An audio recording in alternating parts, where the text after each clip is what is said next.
La brutal ejecución de Karl Ernst, el líder de las SA que Hitler mandó asesinar. El 2 de julio de 1934, un pelotón de fusilamiento de las SS se formó en el patio del cuartel de Lichterfelde, en Berlín. Frente a ellos, con las manos atadas a la espalda, estaba Karl Ernst, uno de los hombres más poderosos de Alemania, apenas unos días antes. Ernst era el comandante supremo de las SA en Berlín, la capital del Reich. Controlaba a más de 100.000 hombres armados, hombres dispuestos a matar y morir por la revolución nazi. Había sido uno de los arquitectos del terror que se había desatado en las calles alemanas durante los años de la República de Weimar. Había organizado palizas, incendios, asesinatos. Había convertido Berlín en un campo de batalla donde los comunistas y los socialdemócratas eran cazados como animales. Adolf Hitler lo había recompensado con poder, con riqueza, con influencia, pero ahora todo eso había terminado de la forma más violenta imaginable. Apenas 48 horas antes, Karl Ernst había estado disfrutando de su luna de miel en Tenerife, en las Islas Canarias españolas. Se había casado recientemente con una joven alemana en una ceremonia fastuosa a la que habían asistido los jerarcas más importantes del partido nazi. El matrimonio había sido tanto un asunto del corazón como una estrategia política. Karl Ernst era homosexual y aunque esto era conocido dentro de las SA, una organización donde la homosexualidad era relativamente común entre los líderes, el matrimonio le proporcionaba una cobertura respetable ante la sociedad alemana. Ahora, mientras disfrutaba del sol canario junto a su esposa, creía que su futuro estaba asegurado, que su lealtad a Hitler lo protegería, que su poder en Berlín era inamovible. La mañana del 30 de junio de 1934, una unidad especial de la SS y la Gestapo llegó a Tenerife. Llevaban órdenes directas de Adolf Hitler. La orden era simple pero brutal: arrestar a Karl Ernst y llevarlo de vuelta a Alemania para su ejecución. Los hombres de la SS localizaron el hotel donde Ernst y su esposa se hospedaban. Irrumpieron en la habitación sin previo aviso. Ernst, sorprendido en su luna de miel, no tuvo tiempo de reaccionar. Fue arrancado de donde se encontraba, esposado, golpeado.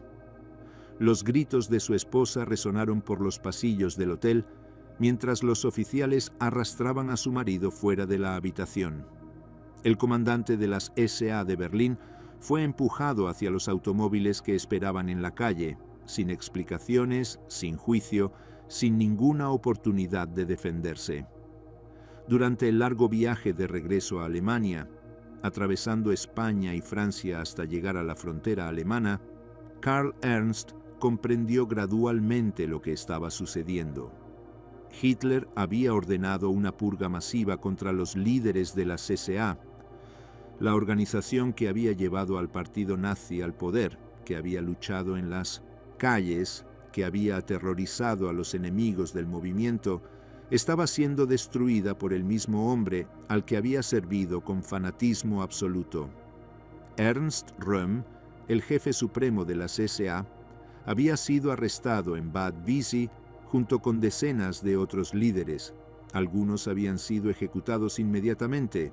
Otros, como Ernst, estaban siendo llevados a Berlín para ser fusilados. Las razones de aquella traición eran múltiples y convergían en un punto fundamental: las SA se habían convertido en una amenaza para el poder absoluto de Hitler.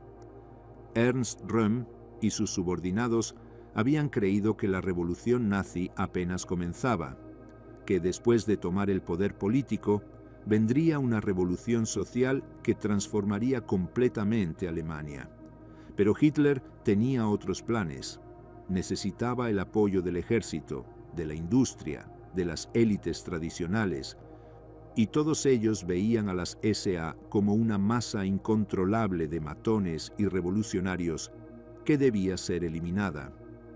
La homosexualidad de Röhm, de Ernst y de otros líderes de las SA se convirtió en uno de los pretextos que Hitler utilizó para justificar la masacre. Ante el ejército, ante las iglesias, ante los sectores conservadores de la sociedad alemana, el Führer presentó la purga como una necesaria limpieza moral del partido. La hipocresía era monumental. Hitler había conocido durante años la orientación sexual de estos hombres y nunca había dicho nada mientras le fueron útiles. Ahora, cuando necesitaba eliminarlos por razones políticas, su homosexualidad se convertía en la excusa perfecta para presentar los asesinatos como actos de purificación moral.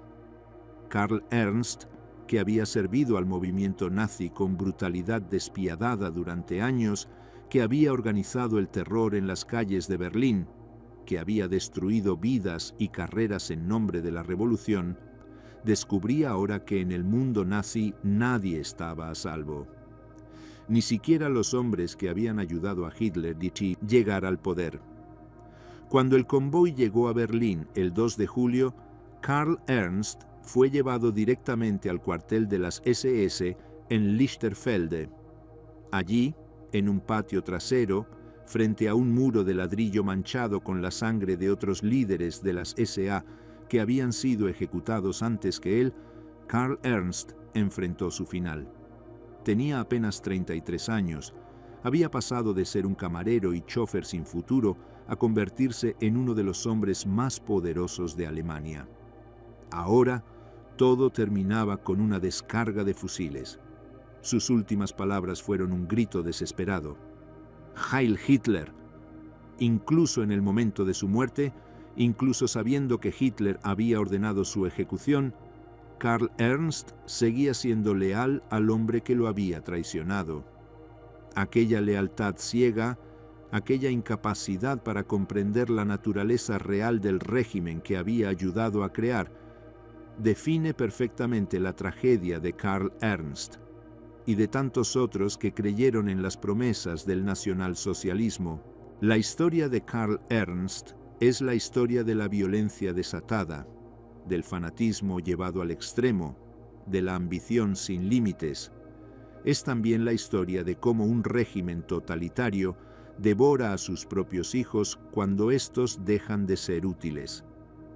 Es la historia de un hombre abiertamente homosexual que sirvió a un movimiento que predicaba el odio contra las personas como él, que creía que su utilidad lo protegería, que descubrió demasiado tarde que en el mundo nazi nadie estaba a salvo de la traición y del asesinato.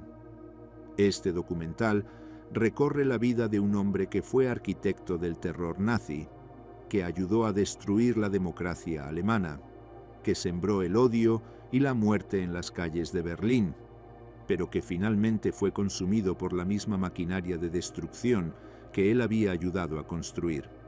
Es una historia brutal, violenta, despiadada.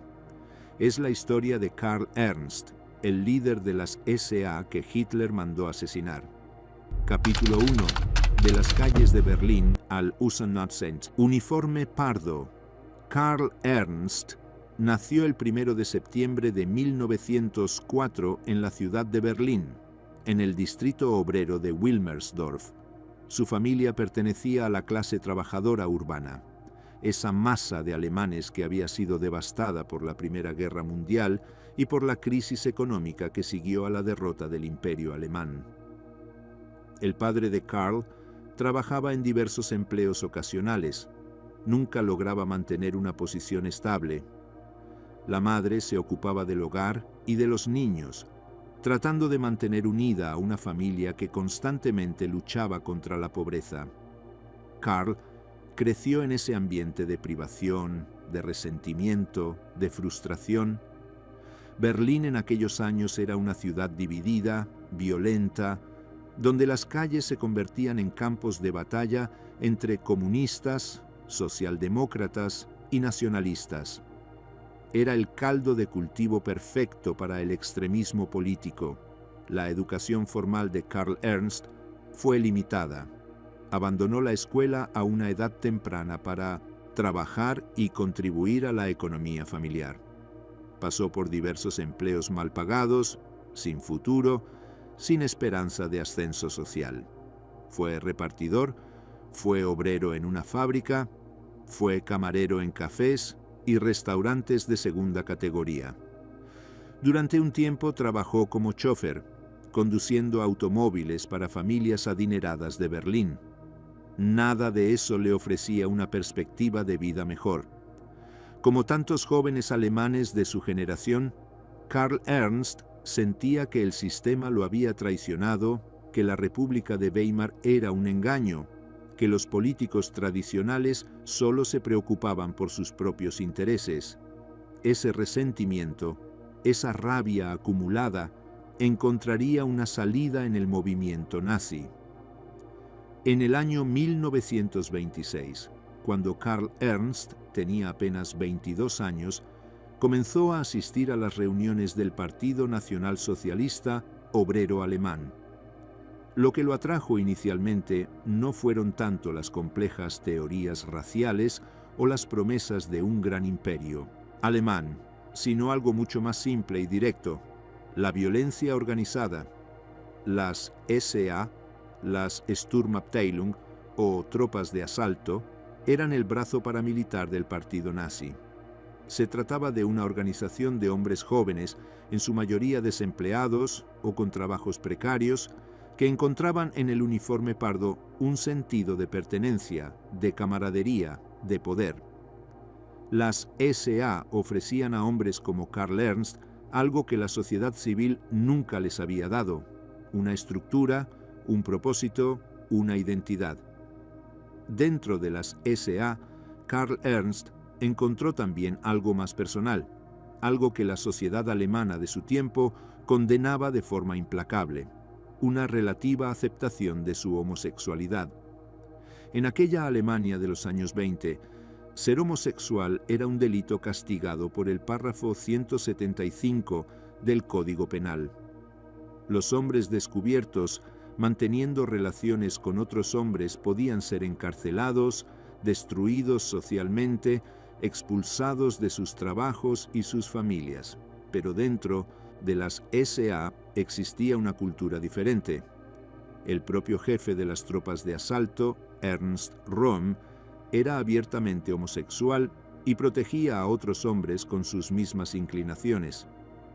Röhm había construido una organización donde la masculinidad violenta, el culto al camarada de armas, la lealtad incondicional entre hombres, creaban un espacio donde las relaciones homosexuales, aunque nunca se hablara de ellas públicamente, eran toleradas e incluso implícitamente aceptadas. Karl Ernst se unió formalmente a las SA en el año 1928. Su ascenso dentro de la organización fue meteórico.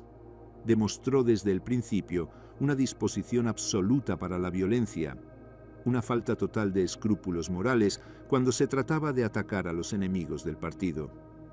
Participó en innumerables enfrentamientos callejeros contra los comunistas del Frente Rojo, contra los socialdemócratas del Reichsbanner, contra cualquiera que se opusiera al movimiento nazi. Ernst no solo era brutal, también era inteligente. Sabía organizar ataques, sabía planificar emboscadas, sabía cómo maximizar el terror y la intimidación. Esas habilidades no pasaron desapercibidas para sus superiores. La vida personal de Ernst durante aquellos años era conocida entre los círculos internos de las SA. Mantenía relaciones con hombres jóvenes, frecuentaba los clubes nocturnos de Berlín, donde la comunidad homosexual se reunía de forma semiclandestina.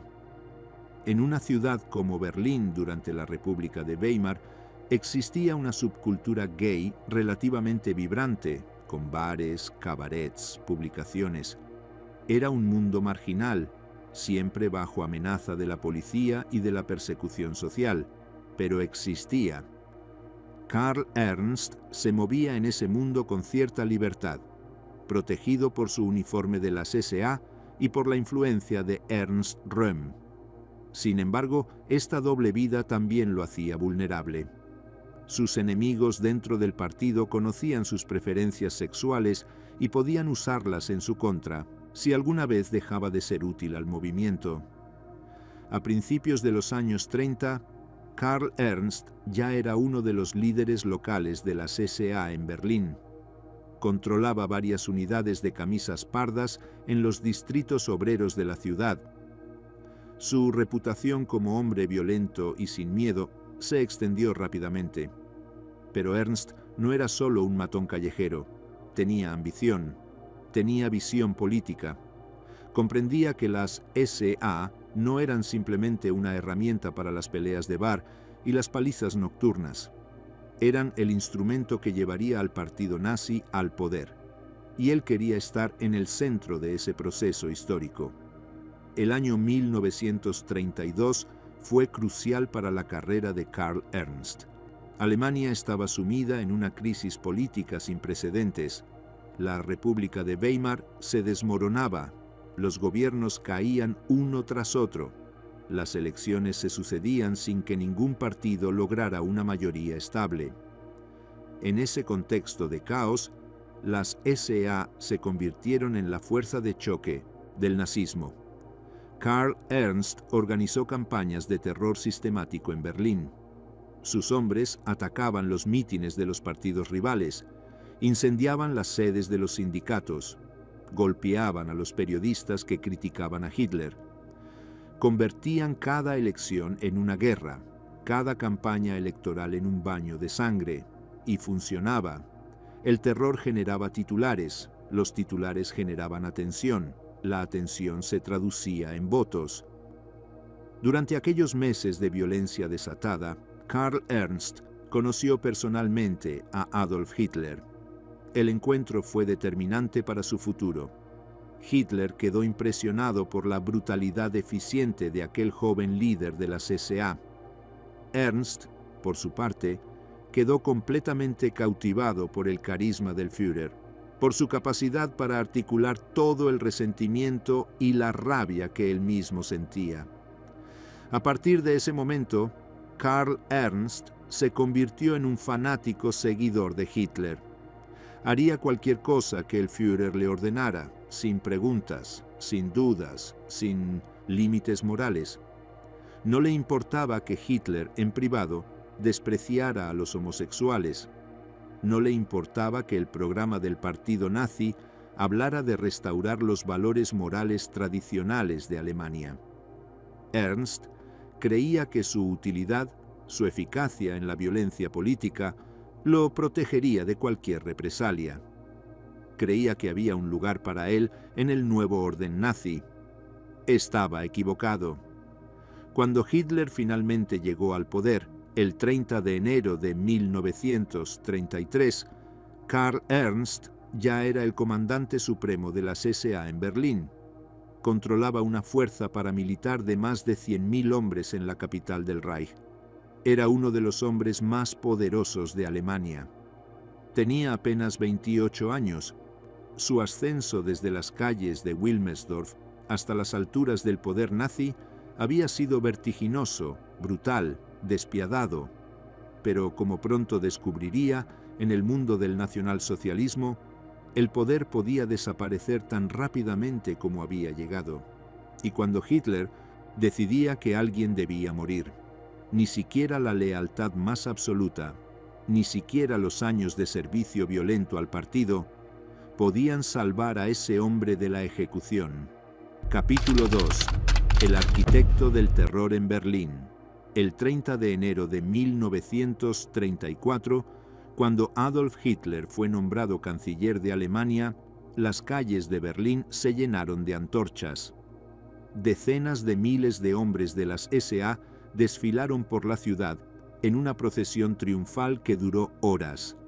Karl Ernst marchaba al frente de sus unidades, orgulloso, victorioso. Aquella noche parecía la culminación de años de lucha, de violencia, de sacrificio. Los nazis habían conquistado el poder, pero para Ernst y para las SA, aquella victoria no era el final de nada, Era apenas el comienzo de una nueva fase de la revolución, una fase que requeriría aún más violencia, aún más terror, aún más destrucción de los enemigos del movimiento. En los días y semanas que siguieron a la llegada de 1917, Hitler al poder, Karl Ernst se convirtió en el ejecutor principal del terror nazi en Berlín. Su primera tarea fue eliminar cualquier rastro de oposición política en la capital. Las SA, bajo su mando directo, lanzaron una campaña de arrestos masivos, palizas, torturas y asesinatos que transformó completamente el paisaje político de la ciudad. Los comunistas fueron el primer objetivo. Las sedes del Partido Comunista Alemán fueron asaltadas, saqueadas, incendiadas. Los militantes comunistas fueron sacados de sus casas en medio de la noche, golpeados hasta quedar inconscientes, arrojados a cárceles improvisadas que las SA habían establecido en sótanos y almacenes por toda la ciudad. Karl Ernst supervisaba personalmente estas operaciones. No delegaba la violencia en sus subordinados. Participaba activamente en los interrogatorios, en las palizas, en las ejecuciones sumarias. Disfrutaba del poder que le daba el uniforme de las SA, del terror que su sola presencia generaba entre los prisioneros.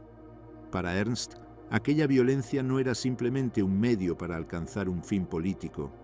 Era una manifestación de su propia rabia acumulada durante años de humillación social, de pobreza, de marginación.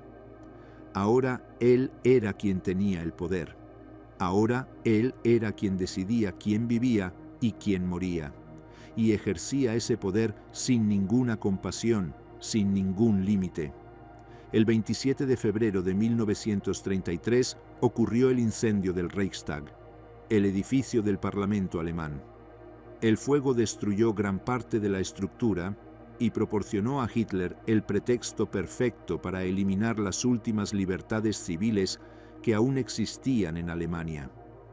Al día siguiente, Hitler promulgó el decreto del incendio del Reichstag, que suspendía todos los derechos constitucionales y permitía al gobierno arrestar y detener a cualquier persona sin necesidad de orden judicial.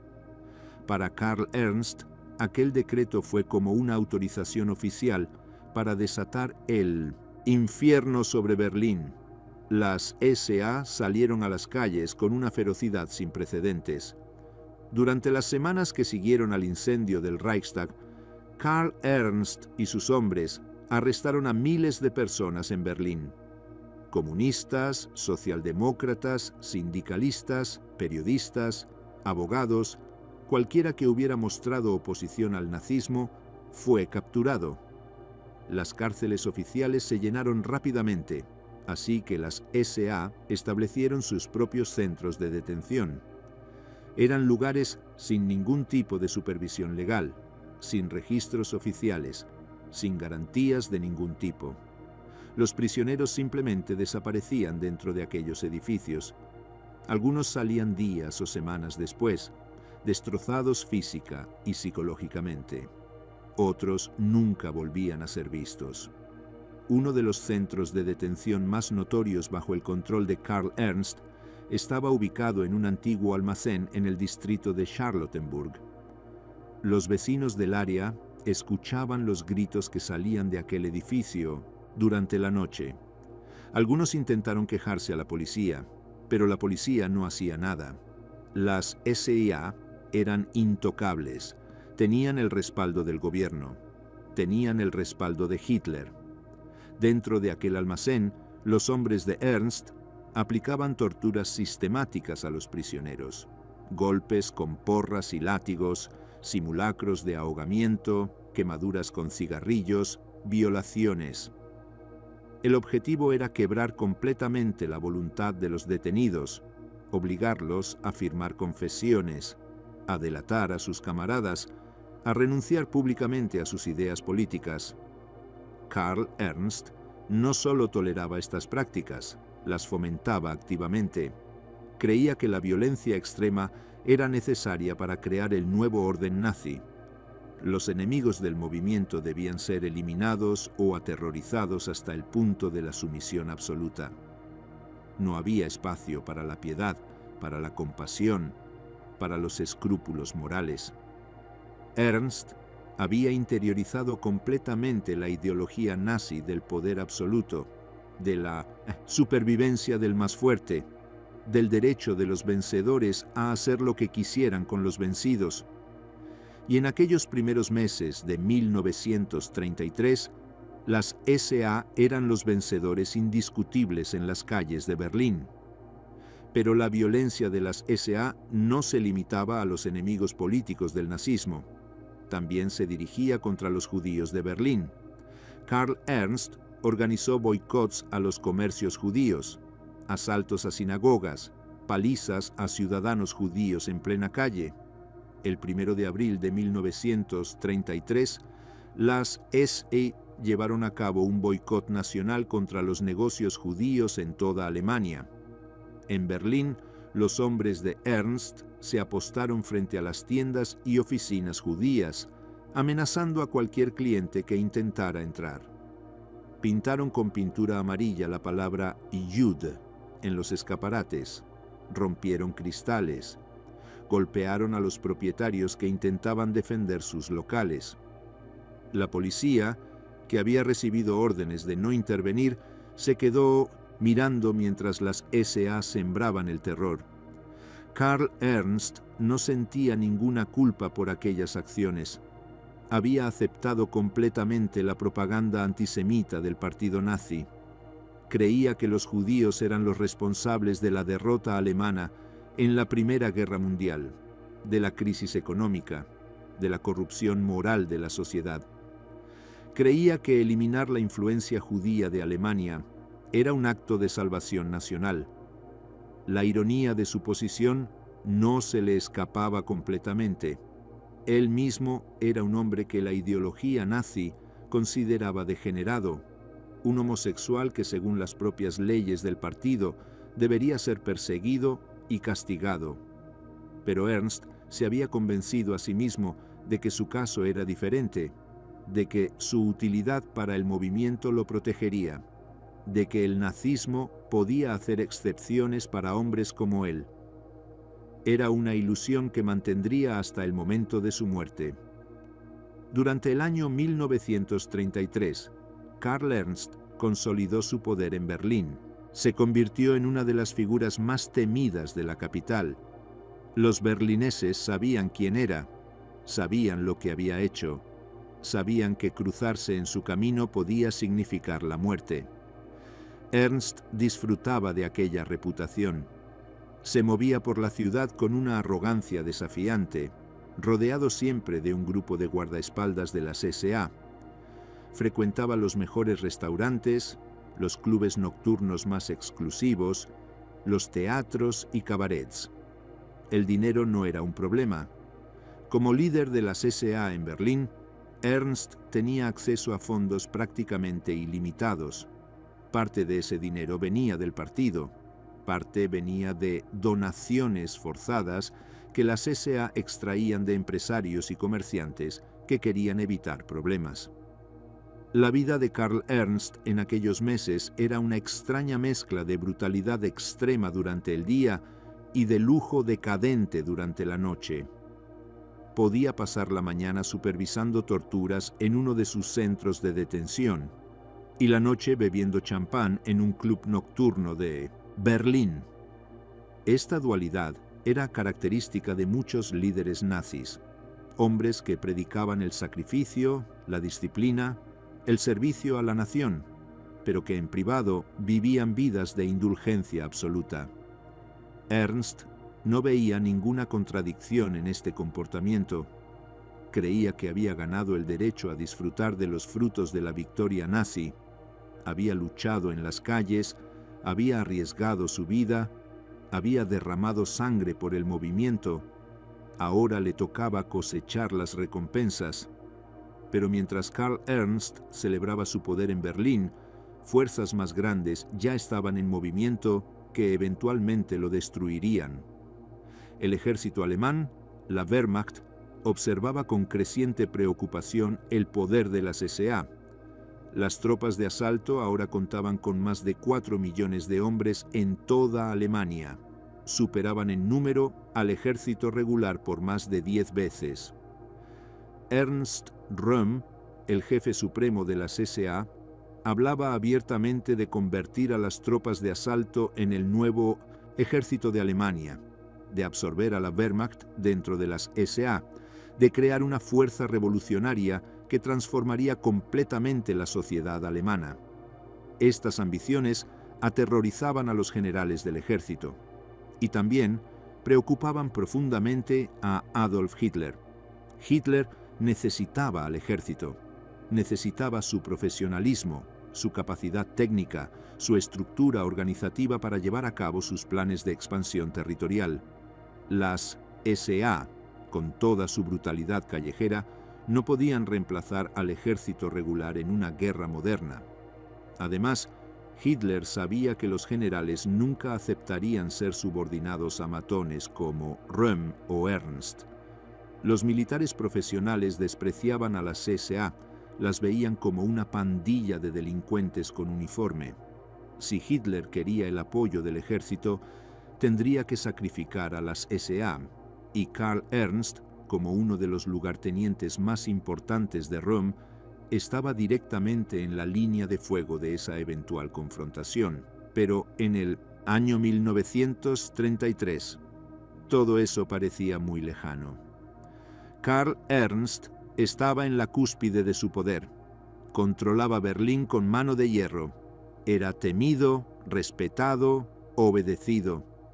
Tenía apenas 29 años y había alcanzado alturas que ni en sus sueños más salvajes hubiera imaginado posible cuando trabajaba como camarero en los cafés de tercera categoría de la ciudad.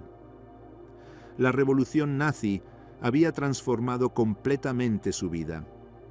Le había dado poder, dinero, influencia, un propósito. Pero aquella misma revolución que lo había elevado tan alto estaba a punto de devorarlo.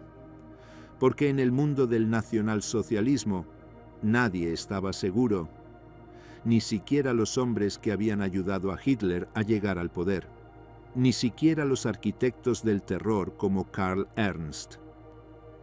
Capítulo 3. La noche de los cuchillos largos. A principios del año 1934, la tensión entre las SA y el resto del establishment nazi había llegado a un punto crítico. Ernst Röhm continuaba presionando por una segunda revolución, una transformación radical de la sociedad alemana que pondría a las SA en el centro del nuevo orden. Röhm quería absorber al ejército dentro de las tropas de asalto, quería nacionalizar la industria, quería implementar políticas socialistas radicales. Estas ideas horrorizaban no solo a los generales de la Wehrmacht, sino también a los industriales que financiaban al partido nazi, a las élites conservadoras que habían apoyado a Hitler, creyendo que sería un freno contra el comunismo. Todos ellos comenzaron a presionar al Führer para que tomara medidas contra las SA. Adolf Hitler se encontraba en una encrucijada. Por un lado, las SA habían sido fundamentales para su ascenso al poder. Los camisas pardas habían luchado en las calles, habían intimidado a los opositores, habían creado el clima de terror que permitió al partido nazi dominar Alemania. Muchos de los líderes de las SA, incluido Karl Ernst, habían sido leales a Hitler durante años, pero por otro lado, Hitler comprendía que su poder dependía ahora del apoyo del ejército y de las élites tradicionales. Las SA se habían convertido en un problema, en un obstáculo para la consolidación de su régimen. La decisión de Hitler fue fría y calculada. Las SA debían ser destruidas y sus líderes debían ser eliminados.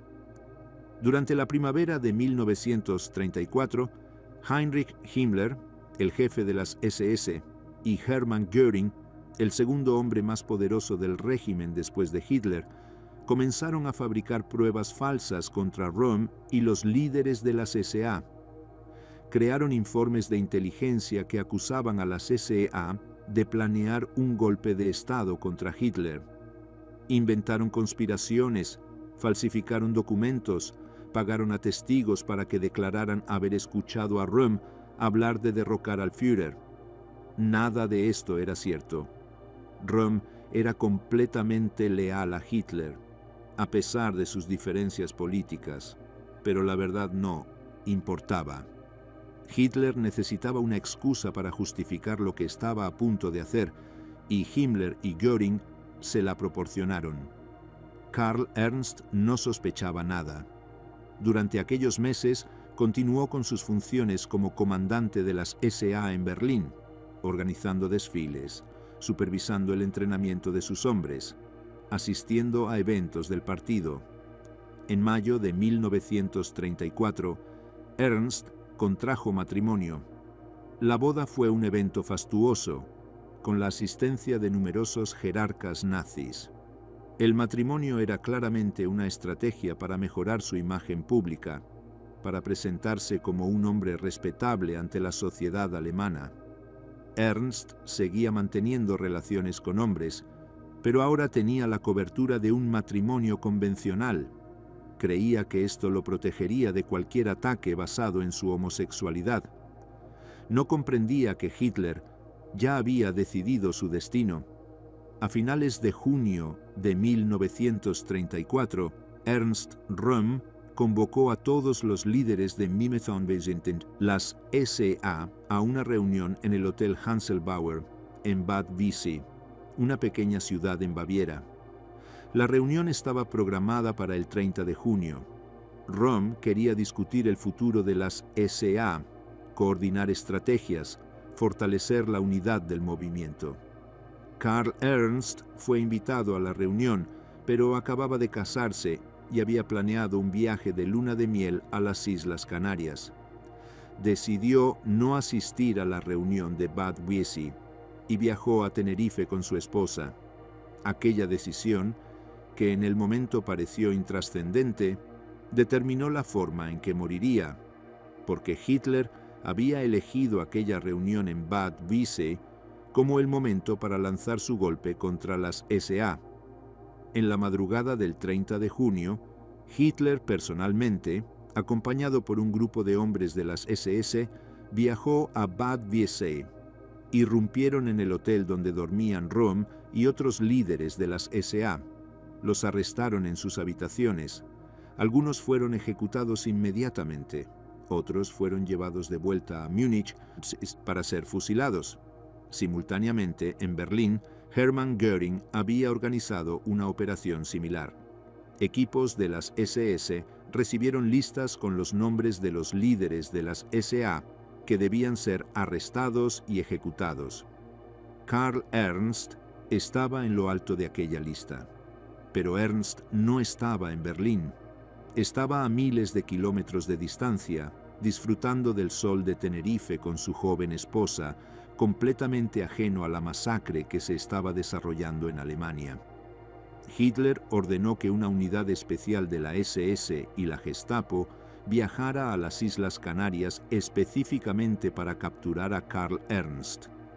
Era una medida extraordinaria que demostraba la importancia que Hitler daba a eliminar al comandante de las SA de Berlín.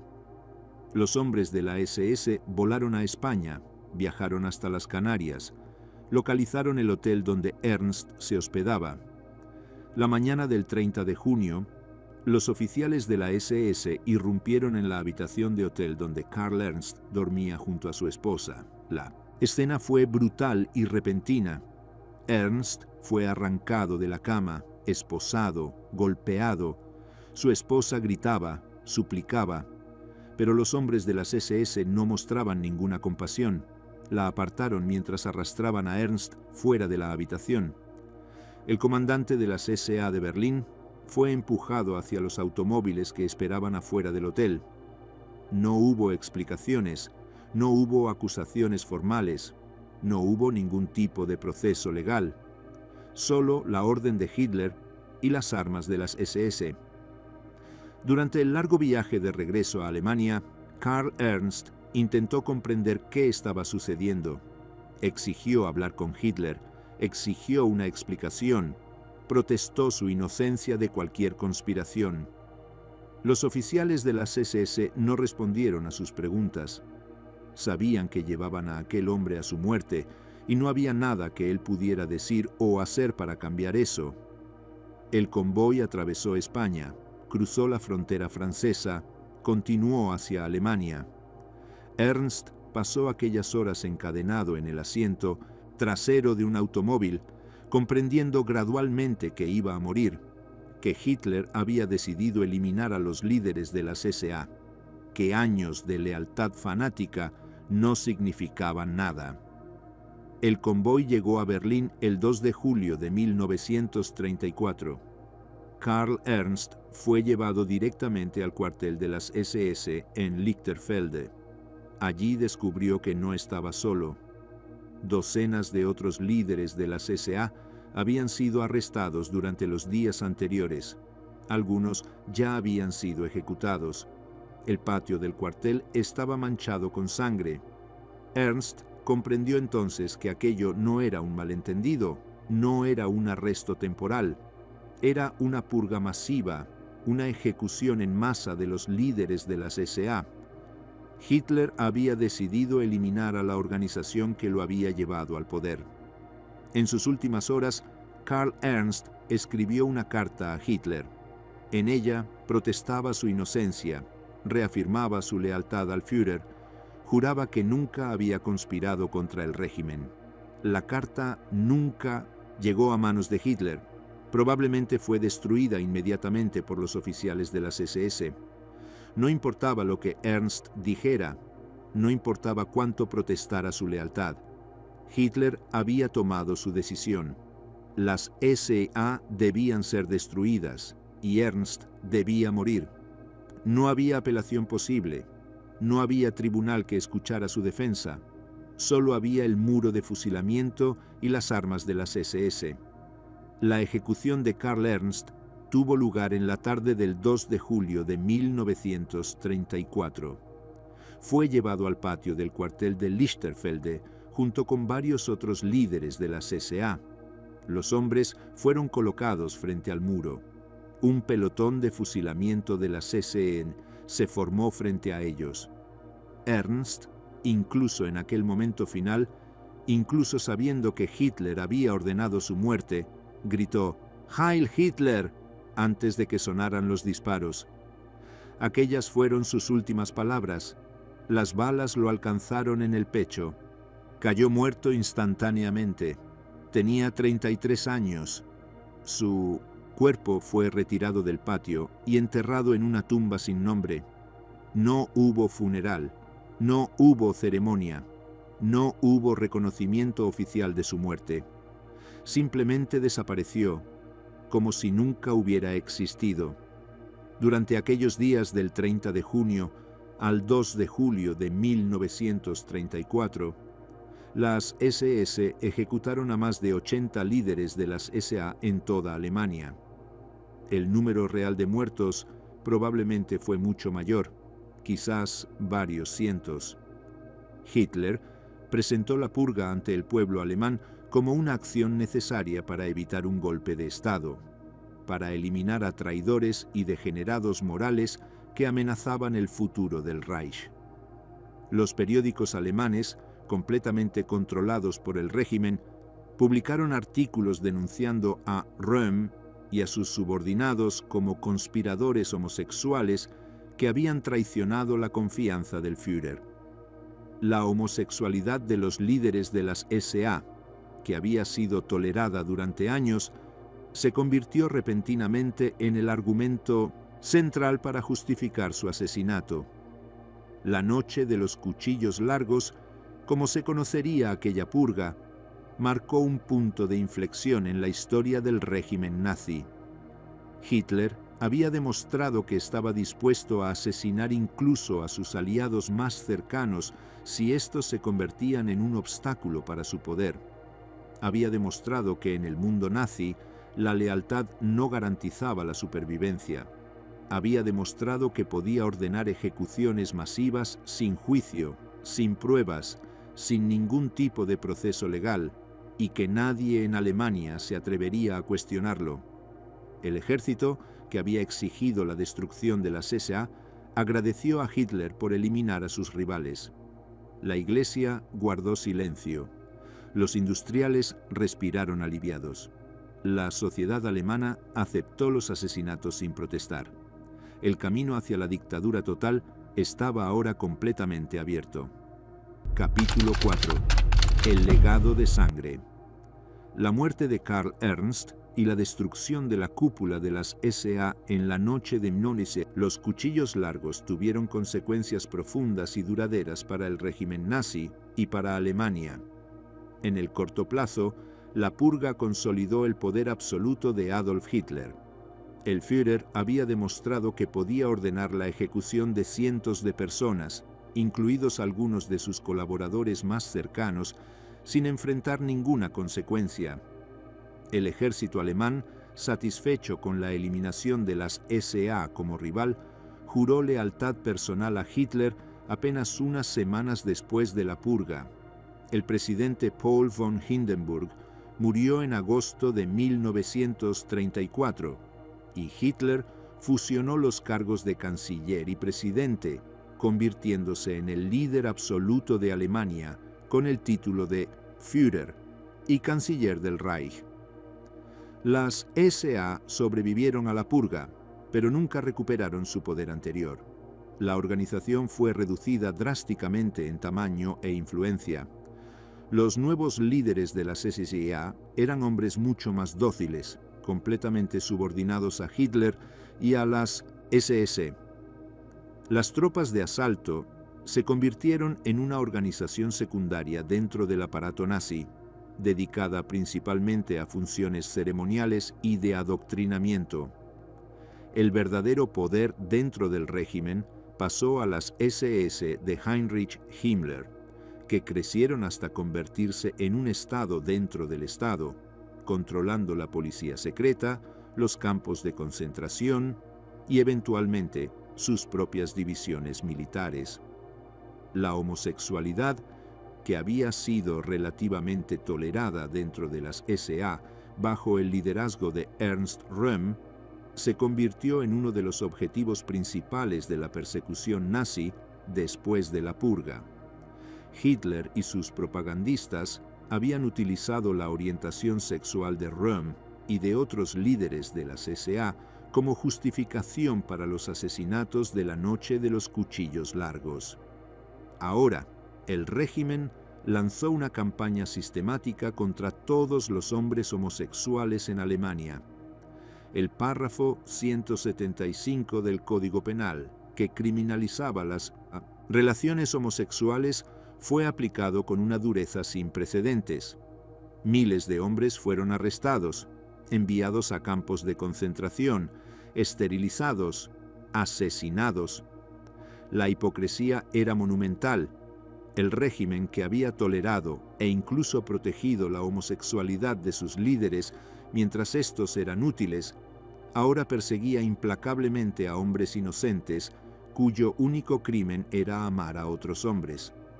Karl Ernst, que había creído que su utilidad para el movimiento nazi lo protegería de la persecución, que había pensado que podía mantener su doble vida indefinidamente, se convirtió en un símbolo de aquella hipocresía brutal. Durante años, el régimen nazi lo había celebrado como un héroe del movimiento, como un líder valiente que había luchado por la causa en las calles de Berlín. Después de su muerte, fue denunciado como un degenerado moral, como un traidor, como un conspirador homosexual que había intentado destruir el Reich. Su nombre fue borrado de los registros oficiales del partido. Sus logros fueron atribuidos a otros. Su memoria fue condenada al olvido. La trayectoria de Karl Ernst ilustra perfectamente las contradicciones mortales del régimen nazi. Ernst había sido un instrumento de terror, un arquitecto de la violencia que destruyó la democracia alemana. Había organizado palizas, torturas, asesinatos. Había perseguido a comunistas, socialistas, judíos, a cualquiera que se opusiera al nazismo, pero al final descubrió que en un régimen basado en el odio, en la violencia, en la traición, nadie estaba seguro. Ni siquiera los hombres que habían ayudado a crear ese régimen, ni siquiera los que habían demostrado su lealtad una y otra vez. Porque en el mundo nazi, la lealtad solo duraba mientras eras útil. En el momento en que dejabas de serlo, te convertías en un objetivo. La historia de Karl Ernst también nos recuerda los peligros del fanatismo ciego, de la lealtad incondicional a un líder carismático. Ernst gritó «¡Heil Hitler!» en el momento de su muerte, incluso sabiendo que Hitler había ordenado su ejecución. Aquella lealtad irracional, aquella incapacidad para cuestionar al líder, incluso cuando ese líder lo traicionaba, es característica de todos los regímenes totalitarios.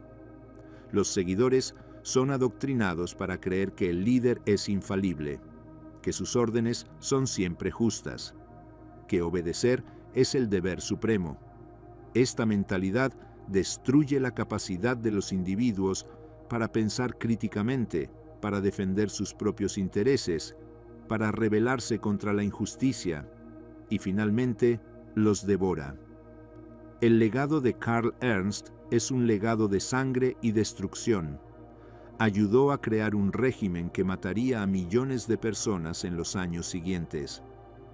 Los métodos de terror que Ernst y las SA implementaron en las calles de Berlín en los años 30 serían perfeccionados y aplicados a escala industrial en los campos de exterminio del Holocausto.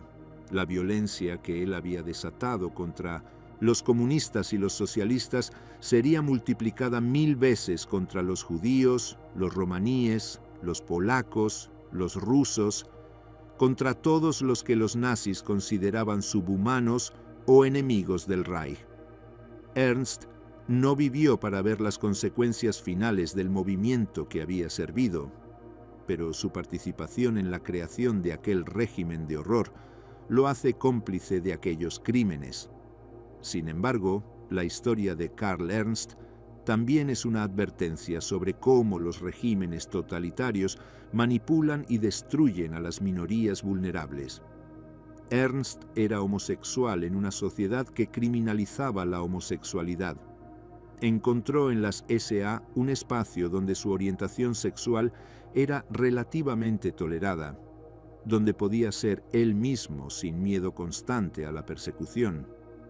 Pero aquella tolerancia era puramente instrumental, dependía completamente de su utilidad para el régimen. En el momento en que el régimen decidió que los homosexuales eran un problema, Ernst fue asesinado junto con miles de otros hombres cuyo único crimen era su orientación sexual. Su historia nos recuerda que los regímenes autoritarios siempre traicionan a quienes confían en ellos, especialmente a los más vulnerables. La noche de los cuchillos largos fue uno de los momentos clave en la consolidación de la dictadura nazi. Demostró que Hitler estaba dispuesto a usar la violencia más brutal contra cualquiera que amenazara su poder, incluidos sus propios camaradas. Demostró que en Alemania ya no existía el Estado de Derecho, que las ejecuciones podían llevarse a cabo sin juicio, sin pruebas, simplemente por orden del Führer. Demostró que ninguna institución alemana, ni el ejército, ni las iglesias, ni los tribunales, estaba dispuesta a oponerse a Hitler, y demostró que el pueblo alemán aceptaría cualquier crimen del régimen siempre que éste se justificara en términos de seguridad nacional o de purificación moral. Karl Ernst murió con 33 años, fusilado en un patio de Berlín por el régimen al que había servido con fanatismo absoluto. Su vida fue brutal, violenta, despiadada. Fue responsable del sufrimiento de miles de personas inocentes. Ayudó a destruir la democracia alemana y a instalar una dictadura que sumergió al mundo en la guerra más destructiva de la historia. Pero al final, él también fue víctima del monstruo que había ayudado a crear.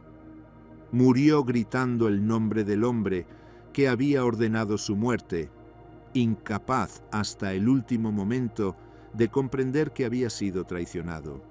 Su historia es un recordatorio permanente de que quienes siembran violencia eventualmente cosechan violencia, y de que en los regímenes totalitarios nadie está a salvo, ni siquiera los verdugos.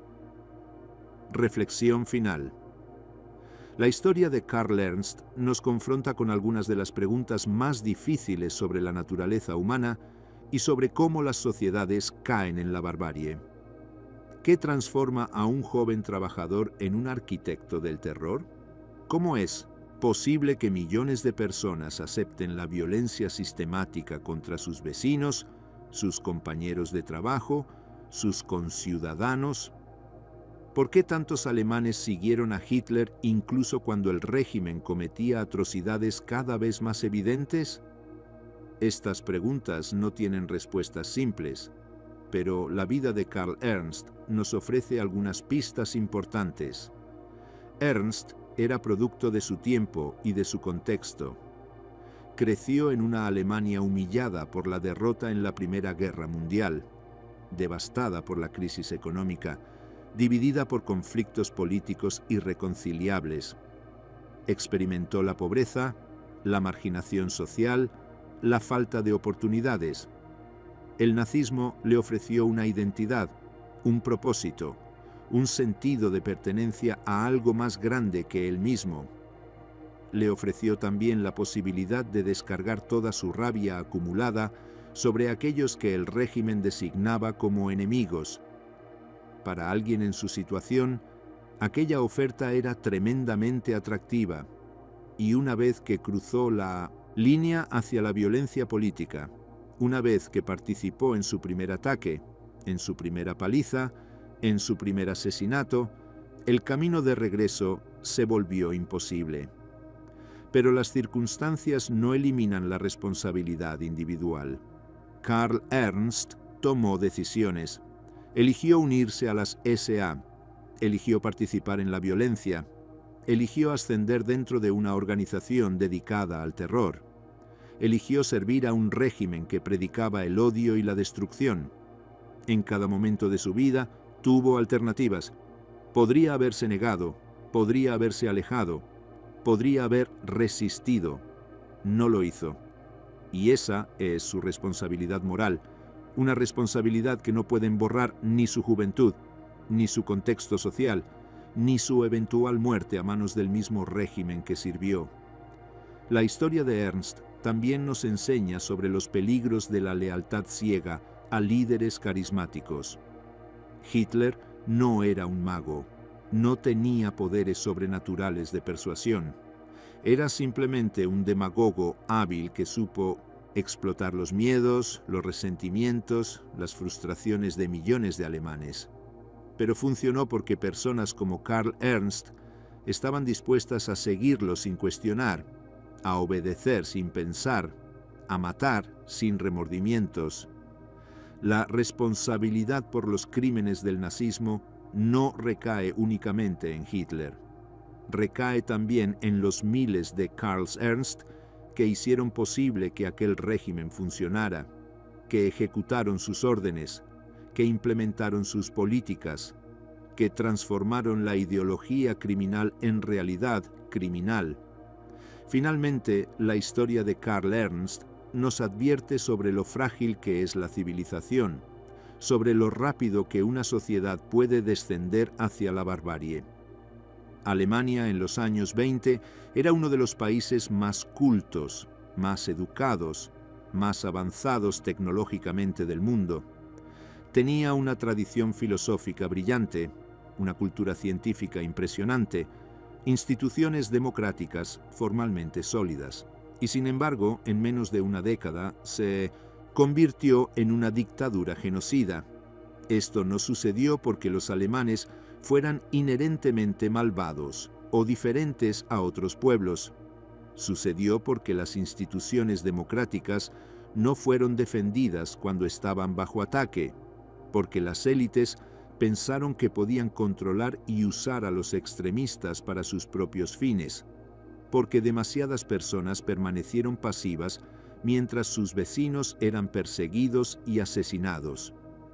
La historia de Karl Ernst no es solo historia antigua, es una advertencia permanente sobre lo que puede suceder cuando las sociedades permiten que el odio, la violencia y el extremismo político se normalicen, sobre lo que puede pasar cuando las personas abdican de su responsabilidad moral y obedecen ciegamente a líderes autoritarios, sobre lo que ocurre cuando los regímenes comienzan a designar enemigos internos y a perseguir a grupos vulnerables. Los detalles cambian, las circunstancias varían, pero los patrones fundamentales se repiten a lo largo de la historia. Y por eso debemos estudiar, debemos recordar, debemos aprender de estas historias brutales, para que nunca vuelvan a repetirse. Hemos llegado al final de este documental sobre Karl Ernst, uno de los líderes de las SA que fue ejecutado por el régimen nazi al que sirvió con fanatismo absoluto. Su historia es brutal, violenta, llena de contradicciones y traiciones. Es una historia que nos confronta con las peores posibilidades de la naturaleza humana, pero también con la importancia fundamental de defender los valores democráticos, los derechos humanos, la dignidad de todas las personas. Si este documental te ha resultado interesante, te invito a que nos dejes un comentario contándonos qué te pareció, desde dónde nos estás viendo, qué aspectos de la historia te impactaron más o qué otros temas históricos te gustaría que exploráramos en futuros videos. Tus comentarios son fundamentales para nosotros, nos ayudan a mejorar el contenido y a entender mejor qué temas son de mayor interés para nuestra comunidad. Si aún no estás suscrito al canal, te pedimos que lo hagas y que actives la campanita de notificaciones para que no te pierdas ninguno de nuestros documentales históricos. Publicamos contenido regularmente sobre la Segunda Guerra Mundial, sobre los personajes y eventos que marcaron aquel período oscuro de la historia. Cada video representa horas de investigación y trabajo para traerte información precisa, detallada y presentada de forma que te mantenga enganchado del principio al fin. Y por supuesto, si el video te ha gustado, por favor, dale al botón de like. Ese simple gesto ayuda enormemente a que YouTube recomiende nuestro contenido a más personas interesadas en la historia. Nos ayuda a crecer como canal y a poder seguir produciendo estos documentales que tanto esfuerzo requieren. Gracias por acompañarnos en este recorrido por la vida y muerte de Karl Ernst. Nos vemos en el próximo documental. Hasta pronto.